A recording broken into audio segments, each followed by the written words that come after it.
Over 1 hour of Dogman stories, beginning with Werewolf Protector. Dear Scary Stories NYC, I've got a tale to tell you about a dogman or a werewolf type creature that inexplicably took on the responsibility of defending me against harm out here in the woods where I live. I suspect he knew about me long before I knew about him, since the way I met him was that he saved my life. It was one dark, late, paranoid night when I was being stalked by this creepy nutjob that we'll call Dale. Dale was not a cryptid, although you could never tell that from the smell of him. That night, I was hiding in my own house because Dale was outside, looking to cause me some more trouble. The sound of his boots on my porch made my blood freeze. Through the thin cabin walls, I could hear him muttering to himself, that low, agitated rumble that had become all too familiar over the past few weeks. As I pressed myself against my kitchen wall, praying that the darkness inside would hide me from his spying eyes. "I know you're in there," he called out, his voice carrying that false sweetness that made my skin crawl. "Come on, don't be like that. I just want to talk." But I knew better. The way he'd been showing up at all hours, making excuses about checking the generator or seeing if I needed help with firewood. The way his eyes lingered too long and traveled too far. The way he positioned himself between me and my truck during our last encounter. Casual but deliberate. My heart beat in my chest as his footsteps moved around the perimeter of my cabin. I had made the mistake of leaving a light on in the bedroom earlier, and now I was trapped in my own home, afraid to move, afraid to breathe too loudly. And that's when I heard it, a sound that didn't belong to any creature that I knew. Low, somewhere between a growl and a warning. The footsteps on my porch stopped abruptly. What the hell? The false sweetness vanished from Dale's voice, replaced by something I'd never heard before. Genuine fear.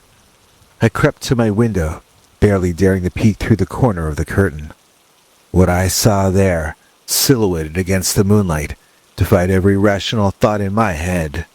The creature stood at least 8 feet tall, maybe more. Massive shoulders, covered in dark fur that seemed to absorb the silver light. Its head was distinctly canine, but also not. It was too large. It was too intelligent. It was too human in the way it held itself. When it stepped forward, I could see every muscle in his body, the deliberate nature of every movement. The man who had been terrorizing me for weeks took one look at this guardian that had emerged from my woods, and he ran. He actually ran, stumbling over his own feet in his desperation to reach his truck. I heard his engine roar to life, gravel spraying as he tore down my driveway, like hell itself was chasing him. And maybe it was. The creature, my protector, turned toward my window. For one impossible moment, our eyes met through the glass. His weren't the wild, unfocused eyes of a dog. They were ancient, unknowing, almost gentle. In that gaze, I felt something I hadn't experienced in months. A feeling of safety. Then he was gone, moving back into the tree line as silently as he had appeared, leaving me with the absolute certainty that everything in my world had just changed. Forever. The morning after my mysterious guardian scared Dale away, I sat on my porch with a cup of coffee that had gone cold in my hands, trying to make sense of what I'd witnessed the night before. In the harsh light of day, it would have been easy to convince myself I'd imagined everything. Stress, fear, and darkness can play tricks on the mind. But there was evidence that couldn't be dismissed. The massive paw prints in the soft earth beside my porch, each one the size of a dinner plate, with claw marks that gouged deep into the soil. I had lived in those woods for years, learned to identify the tracks of every creature that called this place home. Deer, raccoon, the occasional black bear, coyotes, foxes. I knew their signatures as well as I knew my own handwriting. But these prints, they belonged to something else entirely. Something that walked on 4 legs sometimes, but could rear up to an impossible height. Something with the power to send a grown man running in terror, with nothing more than its mere presence. My mind raced through possibilities, but kept circling back to the same impossible conclusion. The size, the intelligence in the eyes, the protective behavior. In my mind, it could only be one thing. A werewolf. I know how that sounds. Trust me, I'd always been the practical one, the skeptic who rolled her eyes at ghost stories and urban legends. But sitting there looking at those tracks, remembering the way he'd moved with such purpose and grace, I couldn't come up with any other explanation that fit the evidence. The idea should have terrified me. Everything I'd ever read or seen about werewolves painted them as monsters, creatures of violence and uncontrollable rage. But what I had witnessed with my own eyes wasn't monstrous at all. It was protective, almost gentle in the way he looked at me through the window. There had been no threat in his presence, only the promise of safety. I spent the day researching everything I could find about werewolf mythology. The internet in my remote location was spotty at best, but I managed to piece together enough information to fuel my growing fascination. Stories of shapeshifters who retained their human consciousness, who could choose when to transform, who sometimes formed bonds with humans they felt called to protect. The more I read, the more convinced I became that I had encountered something extraordinary.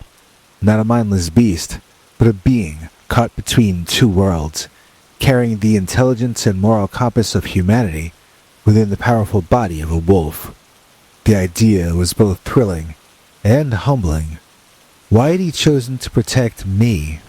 What had I done to earn the guardianship of such a magnificent creature? As evening approached, I found myself watching the tree line with new eyes. Where once I'd scanned for deer or the occasional bear, now I looked for a different kind of movement, a different kind of shadow. The forest that had been my sanctuary for years now held the possibility of magic. I had always been drawn to the inexplicable anyway. Even as a child, I had been the one who left cookies for Santa long after I'd stopped believing, who made wishes on falling stars, who felt certain that the world contained more wonders than we'd yet discovered. My practical adult life had buried that sense of wonder, but it hadn't killed it. And now, in these woods that had already given me back so much of myself, I was being offered the chance to believe in something truly extraordinary. The thought of sharing my life with a werewolf didn't frighten me. It filled me with a strange kind of honor. In all the stories that I'd read, werewolves were solitary creatures, careful about revealing themselves to humans. If he'd shown himself to me, if he'd chosen to protect me, maybe that meant something. Maybe that meant I was worthy of his trust, deserving of his guardianship. I left my porch light on and positioned myself at the kitchen window, where I'd have the best view of the forest edge. I didn't expect to see him. Creatures of legend weren't likely to appear on demand. But I did want him to know that I was grateful, that I understood the gift that he'd given me. Hours passed without so much as a shadow moving among the trees, but just as I was about to give up and go to bed, I caught a glimpse of movement in my peripheral vision. There, at the very edge of the clearing, stood a shape that was both familiar and impossible. Too tall to be a normal wolf, too broad to be a dog, too purposeful in its stance to be anything but the guardian who'd saved me the night before. I raised my hand in a small wave, feeling simultaneously ridiculous and, reverent. The shape seemed to pause, as if acknowledging the gesture, before moving back into the darkness and disappearing. I slept better that night than I had in weeks, knowing that somewhere in the woods around my cabin, a creature of myth and magic was watching over me. I didn't know his name. I didn't understand the rules that governed his existence. I didn't know if our paths would ever cross again, but I knew with absolute certainty that I was no longer alone in those woods, and that the loneliness that I'd chosen had somehow transformed into the most extraordinary companionship that I'd ever known. The werewolf, my werewolf, had claimed me as his responsibility, and I was honored beyond words to be so claimed. The morning after that second sighting, I made a decision that probably would have seemed crazy to anyone who had known me up to that point in my life. I drove to the local butcher shop, a 40-minute trip to the nearest town, and I bought the finest steaks they had. 2 thick ribeyes that cost more than I usually spend on groceries in an entire week. If I was going to have a supernatural protector, I was going to show him the respect he deserved. I had read that werewolves, even in their human form, retained many of their wolf characteristics: an enhanced sense of smell, a preference for meat, territorial instincts. It seemed logical that offering him high-quality food might be a way to express my gratitude while respecting his dual nature. That evening, I placed one of the steaks on a large flat stone about 50 yards from my cabin, right at the edge of the clearing where the forest began. Close enough that I could watch from my window, but far enough that he shouldn't have felt crowded or threatened. Then, I settled in to wait, feeling equal parts hopeful and foolish. Nothing seemed to happen for hours. The steak sat there growing cold, while I questioned my sanity, and I wondered if my neighbors, if I had had any close enough to matter, would have me committed for leaving expensive meat in the woods for a creature that might not even exist. But sometime after midnight, I caught movement in the shadows. A massive shape approached the stone, cautiously, circling it several times before moving closer. Even in the dim moonlight, I could see the intelligence in his movements, the way he tested the air, the careful deliberation of every step. When he finally took the meat, he did not devour it like a wild animal.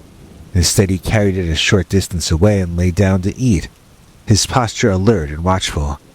Every few minutes, he'd raise his head and look toward my window, as if acknowledging that this was a shared experience, a communication between us, rather than just an animal taking advantage of an easy meal. I pressed my palm against the glass and I whispered thank you. He paused in his eating, and he looked directly at me. For a long moment we regarded each other across the darkness, and then he returned to his meal, and I felt the profound satisfaction of a ritual successfully completed. This became our routine. Every few days I'd leave a steak on a stone, and he'd come to claim it. Never immediately. He always waited until well after dark, until he could be certain I was watching but not intruding. The offerings were always accepted, never ignored, always consumed with the same careful respect that he'd shown that first night. As the weeks passed, I began to talk to him during these encounters. At first just whispered words of gratitude, but gradually longer conversations held through the window glass.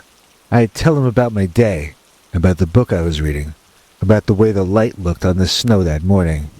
I would speak to him as I would to any friend, because that's what he was becoming, a friend who happened to be bound by magic and moonlight, rather than the ordinary circumstances that usually bring people together. I'd discuss the weather, watching as he settled down with his meal. I'd discuss the deer moving this morning. He'd pause in his eating and tilt his head slightly, as if listening not just to my words, but to the meaning behind them. I've been thinking about planting a bigger garden next spring, I continue. Maybe enough to preserve extra vegetables. I could make one of those stews you'd probably like, but I suppose you prefer your meat a little less cooked than I do. Sometimes I swear I could see amusement in his eyes, as if he were understanding the gentle humor in my comments, and appreciated the normalcy I was trying to create between us. The conversations were one-sided, but they didn't feel empty. There was something in his stillness, in the way he positioned himself to face my window while he ate, that suggested he might be truly listening. Now whether he understood my words, or just the tone of companionship behind them, that I couldn't say. But the ritual of talking to him became as important to me as the offering of the food. I began to vary the cuts of meat, paying attention to his preferences. He seemed to favor the ribeyes over the cheaper cuts, appreciated the occasional addition of a bone with a marrow, showed what I interpreted as enthusiasm for the thick lamb chops that I splurged on once. I started buying meat for him as carefully as I'd once chosen wine for dinner parties, considering not just nutrition but pleasure, not just sustenance, but celebration. The winter deepened and our exchanges continued. I'd see him more clearly now, my eyes better adapted to picking out his shape in the darkness. He was even more magnificent than I initially realized, his fur thick and lustrous, his movements powerful but graceful, his presence commanding without being threatening. Everything about him spoke of strength, held in careful control. of wildness, tempered by wisdom. Dale hadn't returned, and I suspected he never would. Word travels fast in small communities, and I imagined he'd found reasons to avoid my section of the woods entirely. But even if the original threat was gone, I found myself hoping my guardian would stay. The protection was wonderful, but the companionship was something I hadn't realized I needed. In the depths of those winter nights, watching him accept my offerings with such dignity, I felt less alone than I had in years. I had found a friend who asked nothing of me but acceptance, who gave me safety without demanding gratitude, who shared my preference for solitude while somehow making it less solitary. I didn't know his name. I didn't know if he had a human form he returned to during the day. I didn't know if there were others like him in these woods. But I knew that he'd chosen me as worth protecting, and I'd chosen him as worth feeding. In the strange arithmetic of the heart, that felt like the beginning of something that might last forever. I was wrong about that, but had no way of knowing that then. In those winter nights, with the snow falling softly around us, and the warmth of companionship filling the cold air between my window and his watchful presence, forever seemed not just possible, but inevitable. For 3 years I lived with my magnificent protector. I'd leave ribeye steaks on a flat stone near the forest edge, and he'd come after dark to accept them with an almost ceremonial dignity. I'd talk to him through my kitchen window, one-sided conversations about weather, books, my plans for my garden. He'd pause in his eating and tilt his head, as if truly listening. I called him my werewolf, convinced that I was sharing my life with a shapeshifter of legend. But then, my sister Sarah came to visit, worried that I'd become too much of a hermit. She'd arrived on a Friday in late spring, full of concern about my imaginary friend, and my choice to live so isolated. I tried explaining my guardian, but she dismissed it as a loneliness-induced fantasy, until she saw him herself. We were sitting on the porch Saturday evening when he appeared at the tree line. Sarah's coffee cup hit the deck with a crash. "Oh my God," she whispered, gripping my arm. "That's your werewolf?" I said, "Yes, that's my werewolf." She shook her head and said, "That isn't the werewolf." "What do you mean?" I asked, confused by her terror. "This was my protector. This was my friend. That's a Dogman. That's a Michigan Dogman." Her voice shook. I read all about the sightings. They aren't shapeshifters. They're actual creatures. Cryptids. Real animals. Not cursed humans. The revelation hit me like cold water.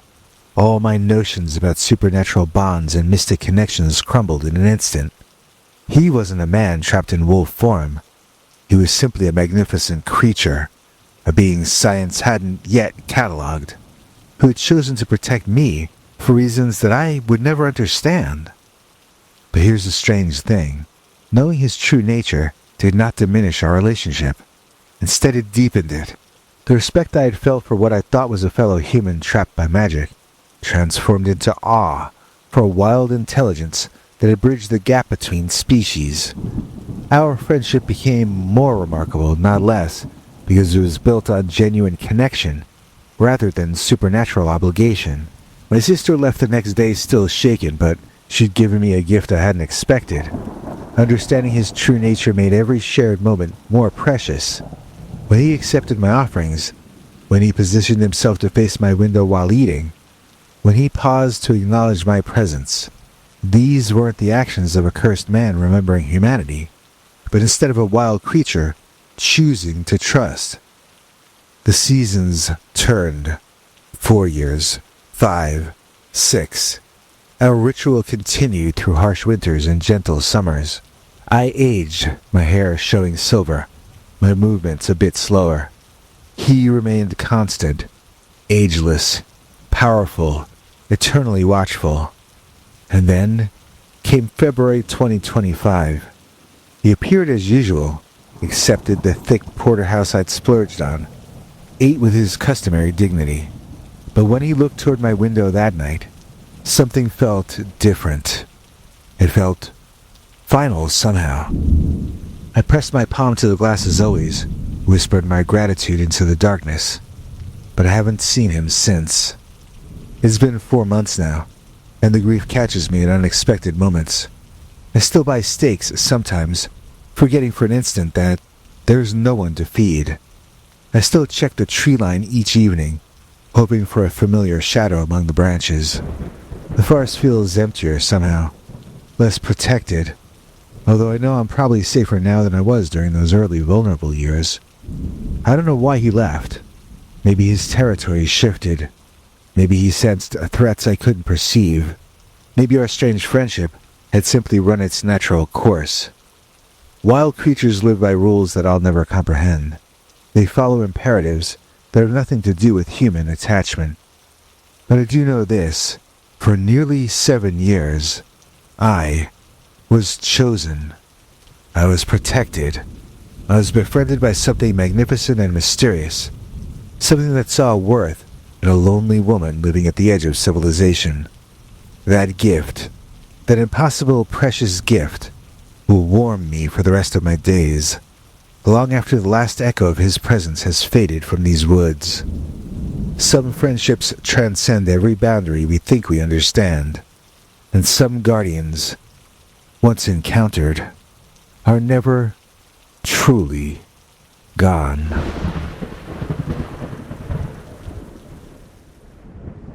Team Team Dogman is back, embroidered classic black. Team Dogman, embroidered hat, it's the hat, that's where it's at. It went away, but now it's returned. The hat that tells the world you're on Team Dogman. Order yours now. Link is in the description. Warning, wearing a Team Dogman hat does not ensure that Dogman won't eat you.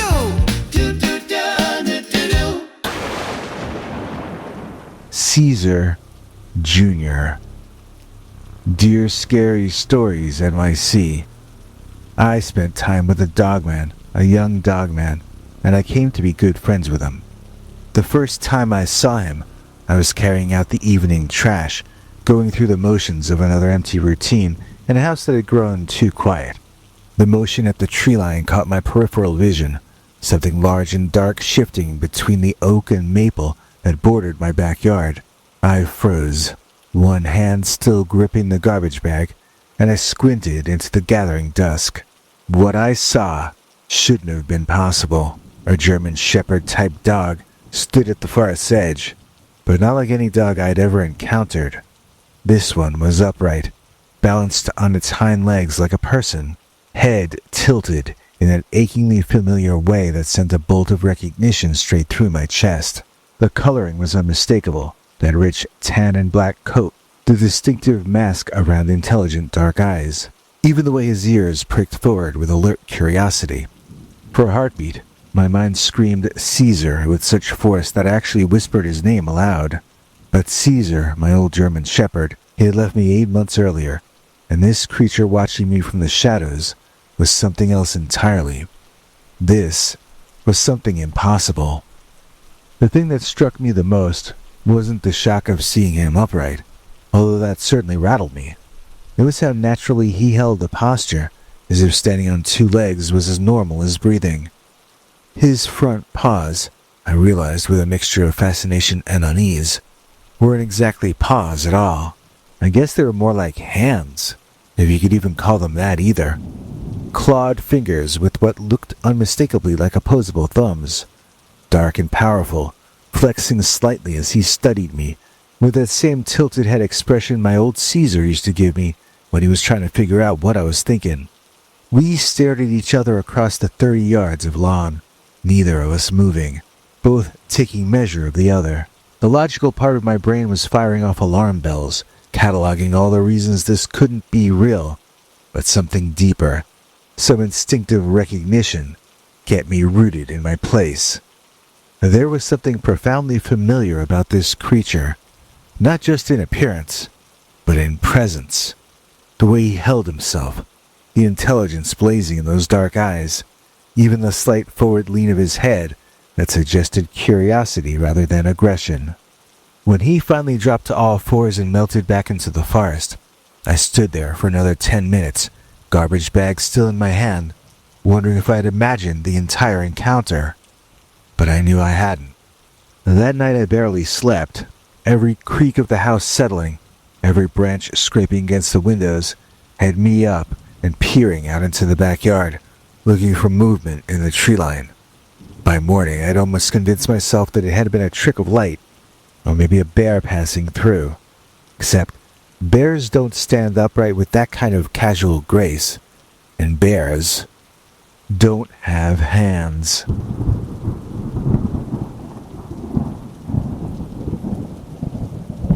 The second evening, I made a decision that would change everything. Instead of carrying out the trash like usual, I opened a can of the premium dog food that I hadn't thrown away, Caesar's favorite brand, and I set it by the edge of the woods. My hands were actually shaking as I placed the bowl down, which struck me as ridiculous. What was I afraid of? What was I hoping for? I retreated to the back porch, and I waited. He appeared just as the sun touched the horizon, emerging from the forest with that same fluid transition from shadows to reality. This time he approached the bowl cautiously, never taking his eyes off me. Even from a distance, I could see the conflict in his posture. Hunger warring with wariness, curiosity battling caution. When he reached the food, he didn't drop to all fours like a normal dog would. Instead, he crouched, maintaining that impossible bipedal balance, and used those clawed hands to lift the bowl. The sight of this creature that looked so much like my beloved Caesar, it was clearly something entirely other. Well, it sent chills racing up my arms. He ate quickly, but with obvious enjoyment, and when he finished, he did something that nearly stopped my heart. He looked directly at me. He tilted his head in that achingly familiar gesture, and he made a sound. Not quite a bark, not quite a whine, but something in between. A sound of acknowledgement, maybe of gratitude. I found myself calling out, "You're welcome," before I could stop myself. His ears perked forward at my voice, and for just a moment, I could have sworn I saw something like recognition flicker across his features. Then, he was gone, vanishing back into the forest as silently as he had come out of it. That was when I started calling him Caesar Jr., not because I thought he was Caesar reborn or any nonsense like that, but just because the resemblance was so striking that I felt like honoring both the memory of my old dog and the reality of this new, impossible friend. Caesar used to patrol that exact stretch of tree line, marking his turf, keeping watch over what he considered to be his domain. Now Caesar Jr. had claimed that same space, and somehow it felt right. The feeding became a ritual. Every evening, just before sunset, I'd sit out food and retreat to the porch. Caesar Jr. would appear, always cautious but growing incrementally bolder each night. Within a week, he was eating while I watched from just 20 feet away. Within 2 weeks, he was lingering after meals, those intelligent eyes studying me with what I could only interpret as curiosity. I started talking to him during these encounters, carrying on one-sided conversations that felt surprisingly natural. "How was your day, buddy? Find anything interesting in the woods?"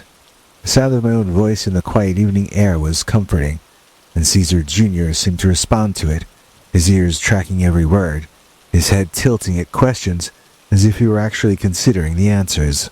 What struck me the most during those early weeks wasn't just his obvious intelligence, although watching him problem solve and using his hands to manipulate objects with startling dexterity was endlessly fascinating. It was the sense that he was choosing to trust me, making a conscious decision to accept my offerings and my presence. This wasn't the unconditional devotion of a domestic dog, or the calculated opportunism of a wild animal looking for easy food. This felt like the beginning of a genuine relationship, built on mutual respect and growing affection.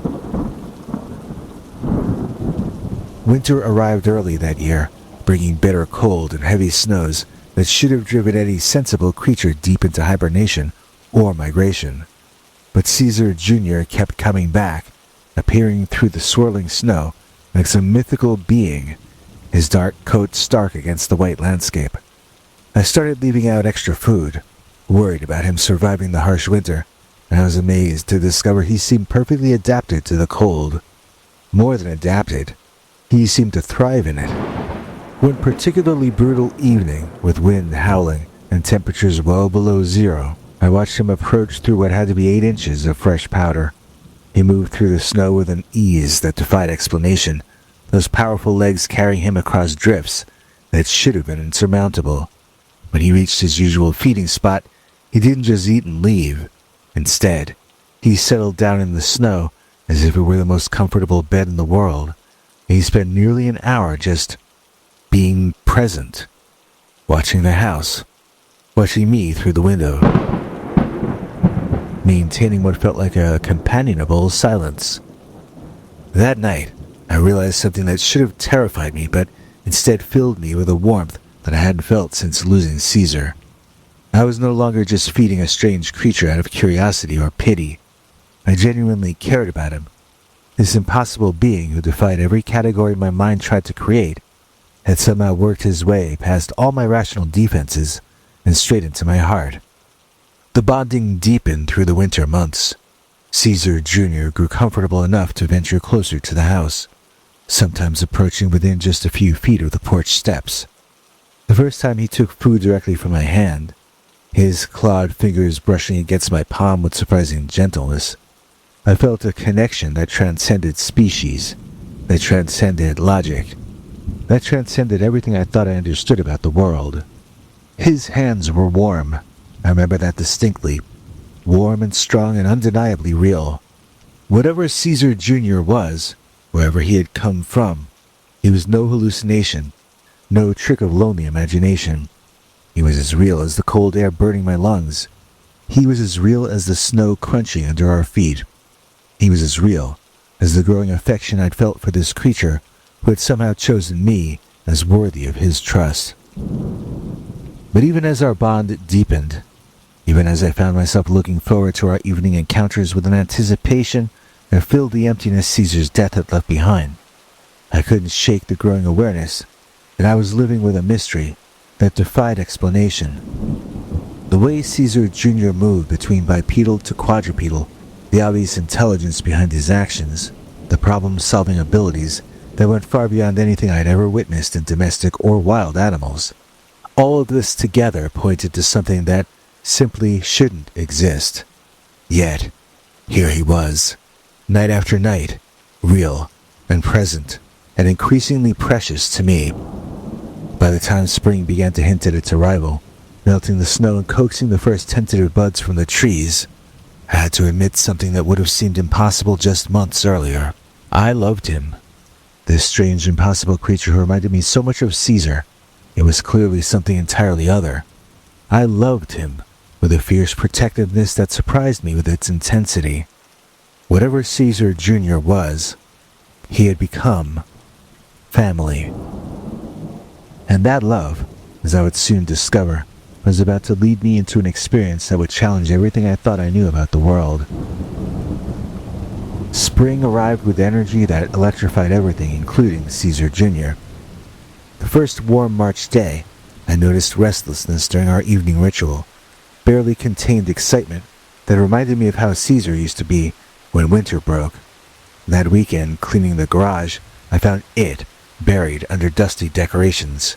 Caesar's favorite frisbee, the original Caesar that is, still bearing distinctive teeth marks around its edges.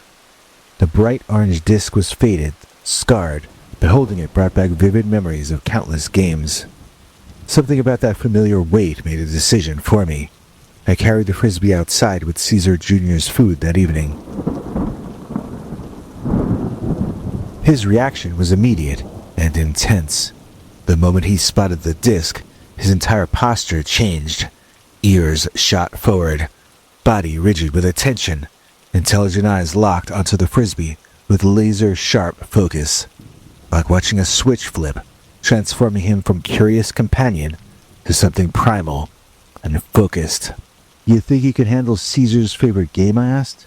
Caesar Jr. dropped to all fours, moving in tight circles, behavior so reminiscent of Caesar's pre-game ritual that I felt dizzy with deja vu. Then, he sprang back to bipedal stance, and he clapped those clawed hands twice, sharp sounds cracking through the evening air. My first throw was gentle, a lazy 15-foot arc. Caesar Jr. exploded into motion with grace that defied physics. Not running on all fours as I expected, but bounding forward on hind legs in great leaping strides, covering the distance in a heartbeat. When he launched airborne, arms extended, he hung suspended impossibly long. He caught it clean, landing perfectly balanced, and immediately threw it back with a spiral so tight and accurate it whistled. I stood there trying to process what I just witnessed. The throw had been perfect. Better than perfect. Professional level precision, delivered with casual ease by a creature that had no business understanding aerodynamics. Each successive throw became more ambitious, driven by a mixture of wonder and growing unease. I sent the frisbee soaring in high arcs that should have been uncatchable, but Caesar Jr. caught everything. 12-foot vertical leaps, mid-air direction changes, impossible catches that suggested real-time physics calculations. The breaking point came with my best throw, a high-hard spiral that caught an updraft and climbed far higher than intended. Caesar Jr. tracked it like a surface-to-air missile, bounded to optimal position, crouched low, then launched upward with explosive power that seemed to shake the ground.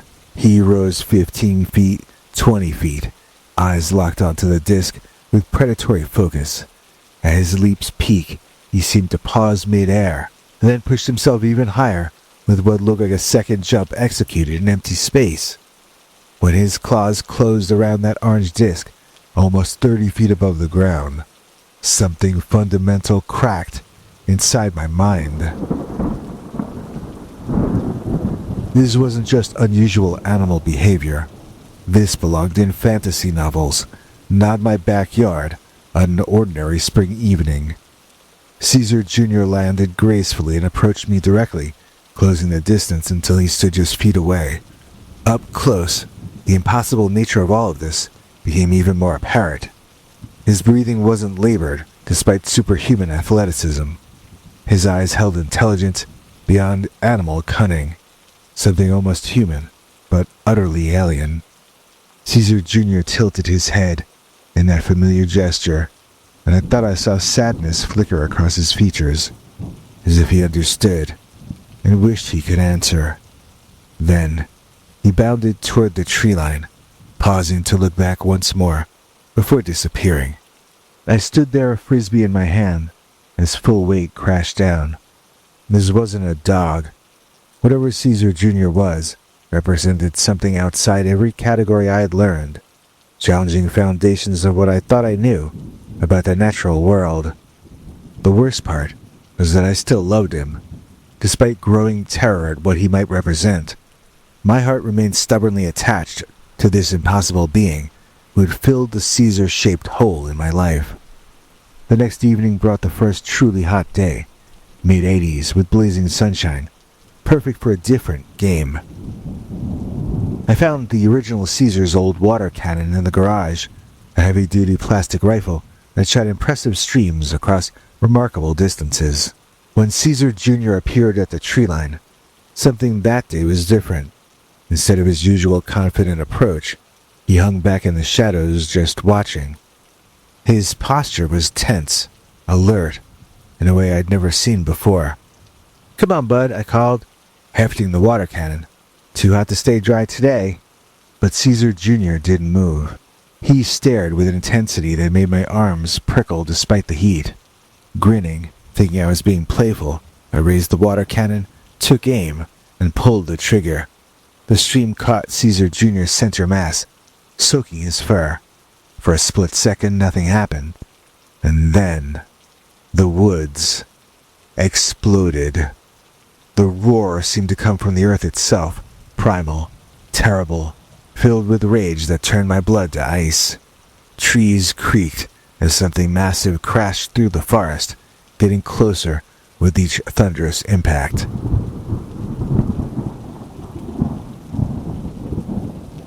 The water cannon was ripped from my hands, snapped like a twig by something impossibly powerful. Above me, blotting out the sun, loomed the most terrifying sight of my life. Something that looked like Caesar Jr., magnified to nightmare proportions, towering 9-10 feet tall, balanced on tree trunk legs. Familiar German shepherd coloring, amplified to an impossible scale. Those clawed hands were now dinner plate sized, each claw long as my finger and sharp enough to carve stone. The eyes held intelligence sharp as Caesar Jr.'s, but where his had seemed gentle, this creature's stare burned with protective fury. Saliva dripped from jaws that could bite me in half. The mother. This had to be Caesar Jr.'s mother, and it thought I had attacked her child. I couldn't move. I couldn't breathe. I could only stare up and wait for those massive jaws to end my life. But then Caesar Jr. appeared, bursting from the tree line, making urgent sounds. Whimpers, whines, something almost like speech.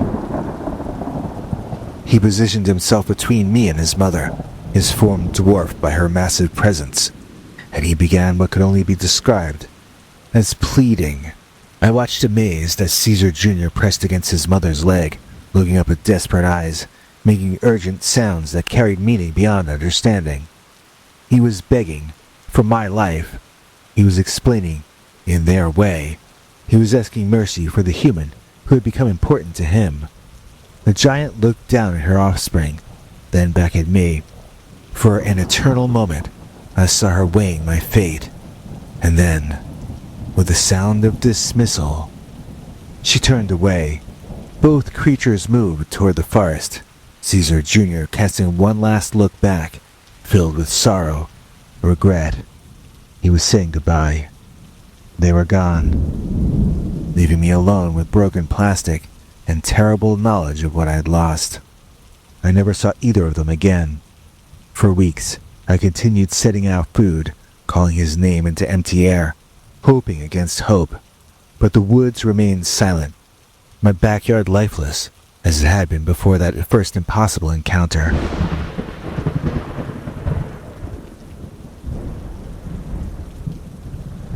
The worst part wasn't the fear, although I did jump at shadows for months. The worst part was the loss. In one terrifying moment, I had lost not just Caesar Jr., but the wonder he brought back into my life. As I sit here months later, trying to make sense of what happened, I can say with certainty two things. Meeting Caesar Jr.'s mother was the most terrifying experience of my life. 9 feet of impossible fury and intelligence, standing over me with death in her eyes that will haunt my nightmares forever. But losing to Caesar Jr. ranks as one of the 3 saddest moments I've ever endured. Right up there with losing my wife and the original Caesar, the departure of that impossible creature who had worked into my heart left a hole that refuses to heal. I still have the frisbee on my mantle, bearing Caesar's teeth marks and memories of impossible catches. Sometimes I take it down and I remember what it felt like to witness magic, even if that magic came with an unexpected price. Whatever Caesar Jr. was, he reminded me that the world is stranger and more wonderful than we can imagine, full of mysteries that defy explanation and connections that transcend understanding. Even if loving him nearly got me killed.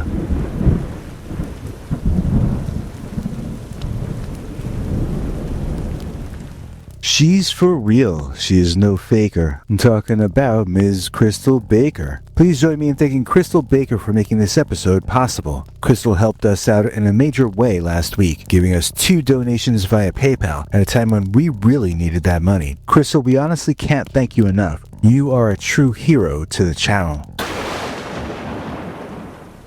The Memorial Day Dogman. Dear Scary Stories NYC. The smell of pine sap and wood smoke still takes me back to the night when Marcus and I saw it for the first time. We'd been camping in northern Wisconsin for 3 days, our little pop-up trailer tucked between towering white pines that creaked and whispered in the wind. Marcus had built up the fire higher than usual. He said it was for warmth, but I could see the tension in his shoulders, the way his eyes kept scanning the tree line. That's when we heard it. Not a howl exactly, but something between a growl and a mournful cry that seemed to come from everywhere at once. The fire crackled and hissed, casting dancing shadows that made the forest look alive, breathing. Marcus reached for my hand, his calloused fingers intertwining with mine. "There," he whispered, his voice barely audible over my hammering heart. At the edge of our campfire's glow, between two massive trees, it stood, watching us, easily 8 feet tall, covered in dark matted fur that seemed to absorb the firelight. Its eyes reflected our flames like amber glass, intelligent and ancient. The creature's massive chest rose and fell with each breath, and I could see the outline of powerful muscles beneath that thick coat. It wasn't quite wolf, it wasn't quite man, but something that existed in the space between dreams and nightmares. For what felt like hours, we stared at each other across that small clearing. The Dogman tilted its enormous head, studying us with what I could only describe as curiosity. Then, as silently as it had appeared, it melted back into the darkness, leaving only the scent of wet earth and something crazy and wild. Marcus squeezed my hand tighter.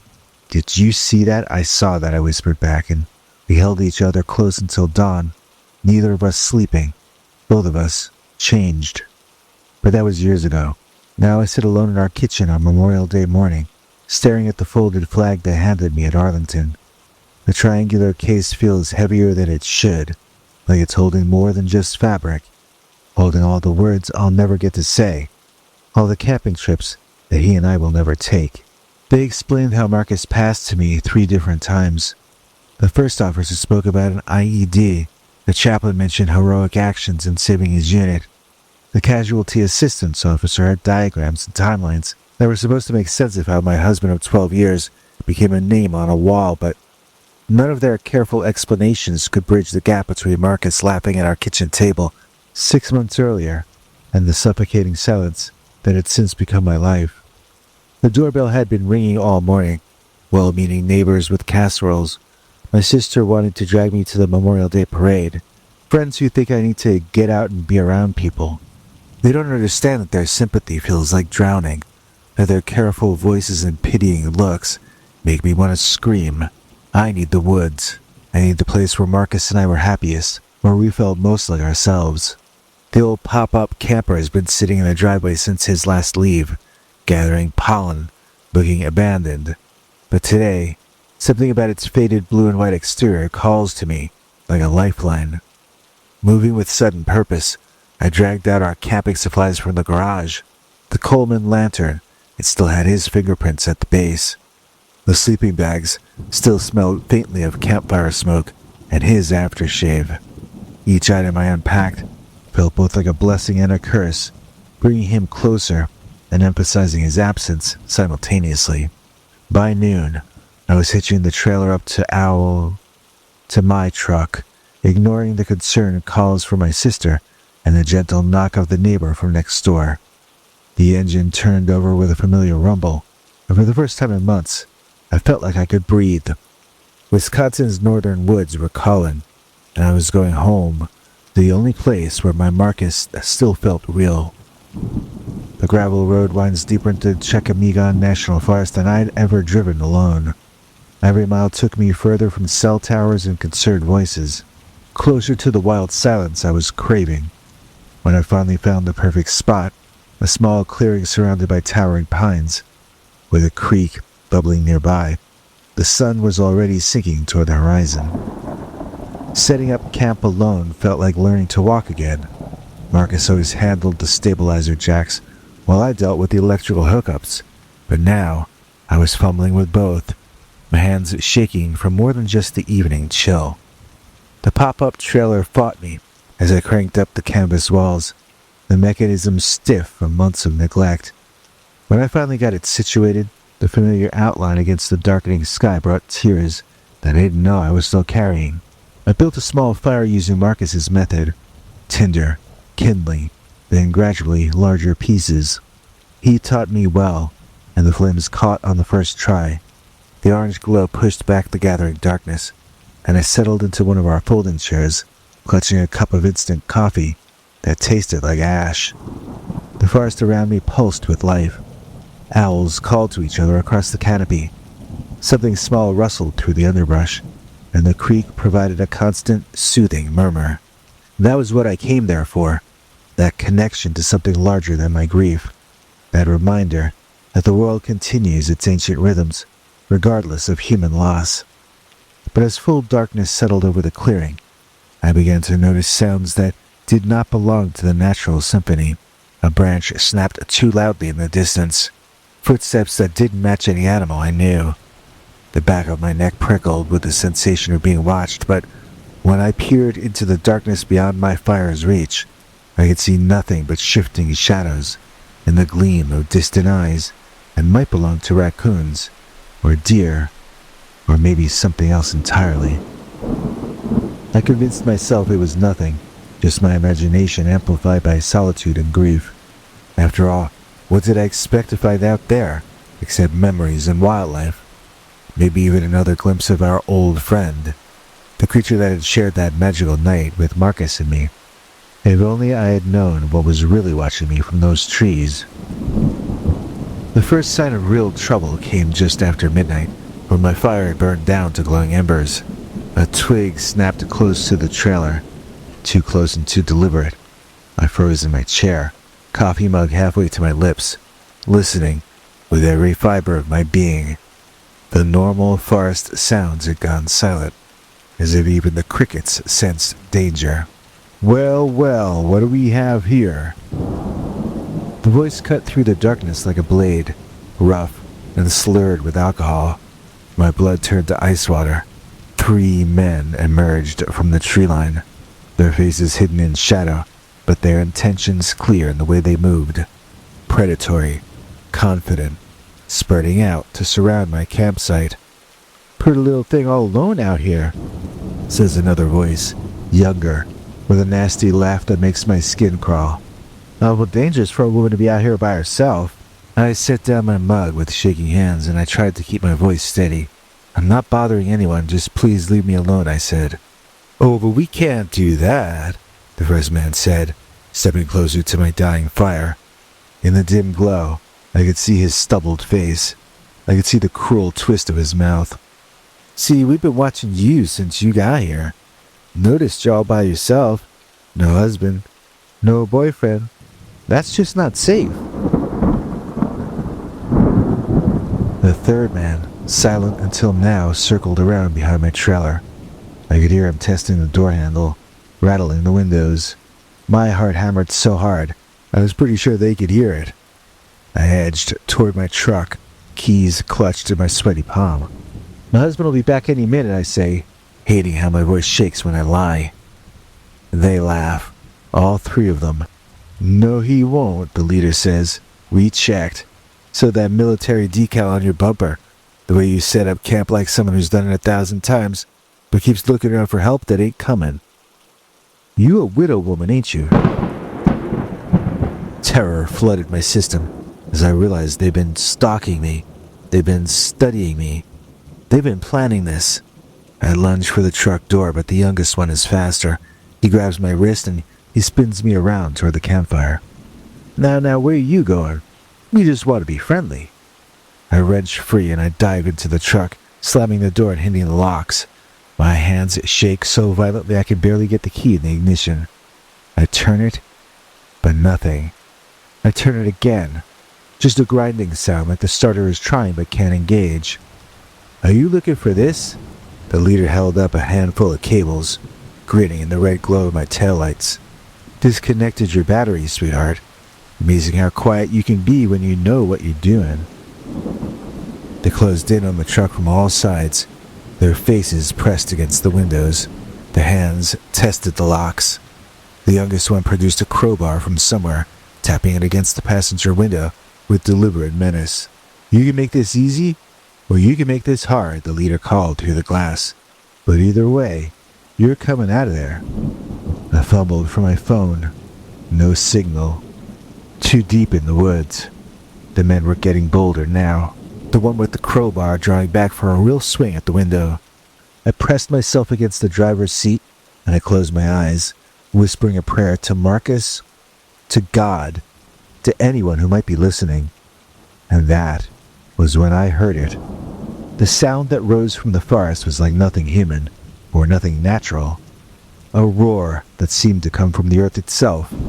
It cut through the night like thunder, and suddenly my attackers froze, their faces turning from cruel confidence to confusion, and then to something approaching fear. "The hell was that?" the youngest one whispered, crowbar forgotten in his hand. Another roar, closer this time, followed by the sound of something massive moving through the underbrush. Branches snapping like gunshots, the ground seeming to vibrate under heavy footsteps.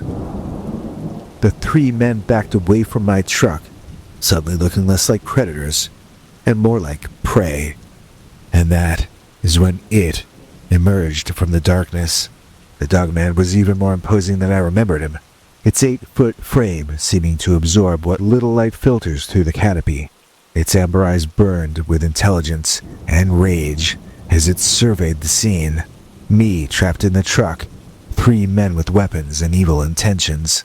The creature's massive chest heaved with each breath, and its lips pulled back to reveal teeth that could snap bones like twigs.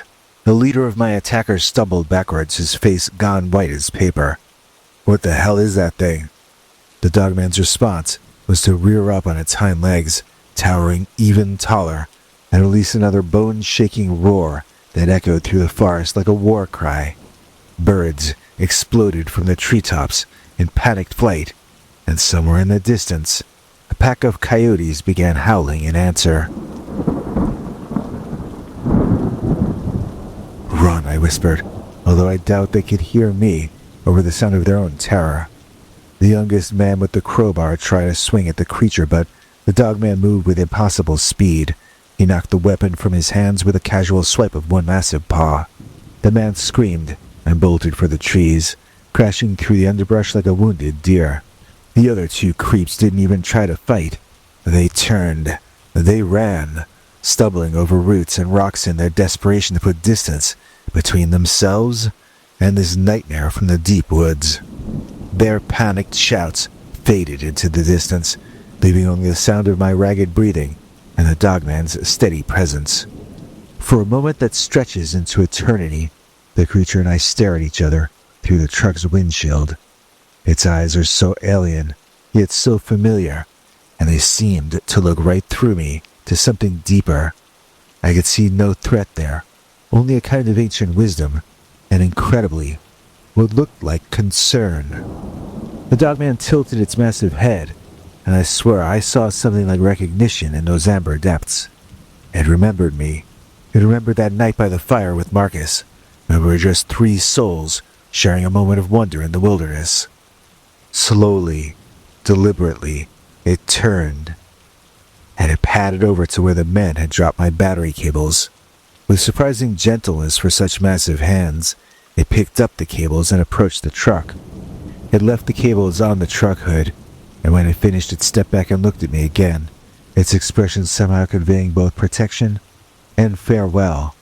Then, as silently as it appeared, the Dogman melted back into the forest. With shaking hands, I opened the hood and put the cables back in place. Turning the key, the engine roared back to life. I don't remember much about breaking down camp or the drive home, just fragments of moonlight on the highway and the reassuring rumble of the engine beneath me. My hands didn't stop shaking until I pulled into my own driveway as dawn was breaking over the suburban rooftops. But now, sitting in my kitchen with that same folded flag, everything feels different. The silence doesn't suffocate me anymore. The empty spaces Marcus left behind still ache, but they're filled with something else now, a presence I can't name. But I absolutely do trust. They say there are things in this world that we will never understand, forces that move in the shadows beyond our comprehension. The military officers who explained Marcus's death spoke of duty and honor and sacrifice, using words that felt hollow against the magnitude of my loss.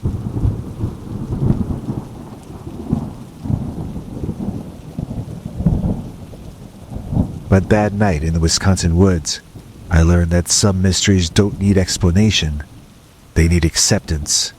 Marcus used to say that love doesn't end when you pass on. It just changes form. Watching that impossible creature give me back my battery cables, I finally knew what he meant. Love becomes protection. It becomes the guardian that emerges from the darkness when we need it the most. The Dogman didn't just save me from those men. It reminded me that I'm not as alone as I thought. Somewhere in the space between the seen and the unseen, between the possible and the impossible, there are forces watching over us. Some wear uniforms and serve overseas. Others prowl the deep woods, on legs like tree trunks, with eyes like amber fire. That Memorial Day taught me that we honor our guardians not just by remembering their sacrifice, but also by recognizing that their protection continues in ways that we might never fully understand. The flag on my table represents one kind of guardian, but the memory of Massive Paws carefully handling battery cables represents another, and both are real, both are sacred, both deserve our gratitude. I think I'll go camping again this summer, not to escape my grief this time, but to say thank you to whatever it is that watches over widows in the Wisconsin woods. Because now I know Marcus kept his promise to always protect me, even if he had to call in some otherworldly help to get the job done.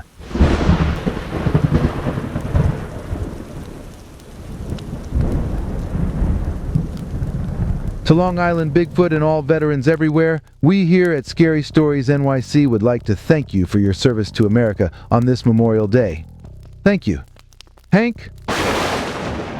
Thanks, Biggie. And thanks to all of you for watching this far. If you liked it, please click like. If you'd like to see more of our work, please subscribe. And also click that bell icon if you'd like to be notified when we put out a new episode. To become an executive producer, you can donate to us through the thanks button under each of our videos or through our paypal.me/PeterBernard209 page. To receive cool perks like secret uncensored Dogman episodes far too wild to ever run on this channel, you can become a YouTube channel member by clicking the join button. Or join our PayPal subscribers club at peterbernard.com. Joining either at the $3 a month level or above gets you access to our over 25 hours of secret uncensored Dogman stories available nowhere else. Do you have a scary story about Dogman or some other kind of high strangeness that happened to you? Let us know by emailing us at scarystoriesnyc@gmail.com or by leaving us a voicemail message at 804-LA-SCARY. You may need to call back on that one. It cuts off after I think 3 minutes. And if you don't want to do any of that stuff, thank you for simply watching to the end. Good night, and have a scary tomorrow.